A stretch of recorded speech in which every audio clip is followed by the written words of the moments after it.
Hello, welcome everyone to the Financial Literacy Week by Yes Securities.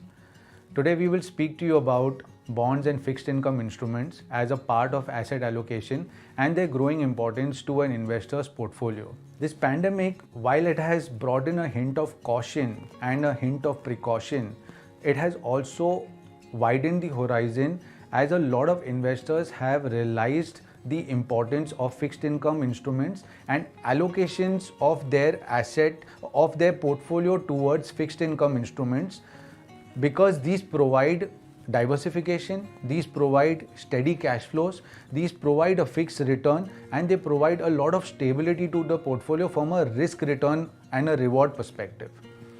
So we feel that a lot of your HNIs as well as your retail have been wanting to participate and get access to these markets as they are getting more and more deeper, and we believe that the penetration is just going to increase wider in the coming years. There are certain important elements that one investor should look at while investing into fixed income and bonds from their portfolio perspective. What is a bond? A bond is a promise. It is a promise to deliver not only your principal but also the capital proceeds along with the coupon that has been given to you as a promise while investing into a bond or into a fixed income instrument. We clearly believe that while we select into a fixed income instrument, we see the credit rating, we see the corporate, we see the issuer background, we see the nature of business, so that an investor is not only getting his capital back, but he is also getting a constant cash flows and is investing into a good business that can provide him stability and can provide him returns over the due course of the period. There are certain components that one must look at while investing into fixed income instrument. An issue price. This is the price that is a predetermined price while you are investing into a bond. It clearly means that this particular bond has been issued at this given price, which could be example 100 rupees. So let's say if the issue price is 100 and the coupon or the yield is given to you at 8%. At the end of 1 year, an investor knows that he is going to get on 100 rupees another 8 rupees. So he is able to in advance know his given yield or know his given return, and that return is going to be a cash flow in his books for the going years ahead. The next set of components that an investor should look at is the maturity. Maturity is nothing but how many years or how many months is this particular instrument going to mature over.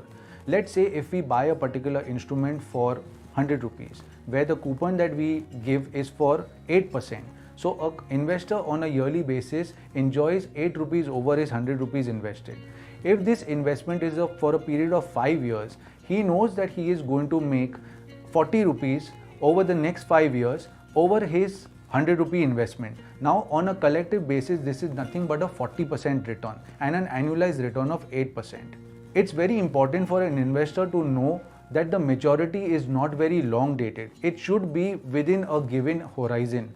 If the horizon is beyond 5 years or beyond 7 years, it becomes extremely long dated and it could add to certain levels of risk onto the given portfolio of a particular investor. So we clearly believe that the best way to play fixed income instruments is with a limited time duration, which is typically medium term in nature. That would be anywhere between 3 to 5 years, as this is the ideal time, keeping risk such as inflation, keeping risks such as interest rates, which are completely dependent on inflation, and keeping in mind that there are various economic cycles that we are all governed by. Now to summarize, an investor while looking at fixed income instruments should keep in mind the stability that fixed income provides, the diversification that fixed income provides.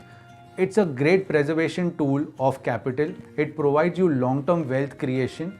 It also provides you a periodic income. These are very important aspects while you are choosing fixed income instruments and allocations of your portfolio towards fixed income assets. We hope that this particular session will be helpful to you. Thank you so much.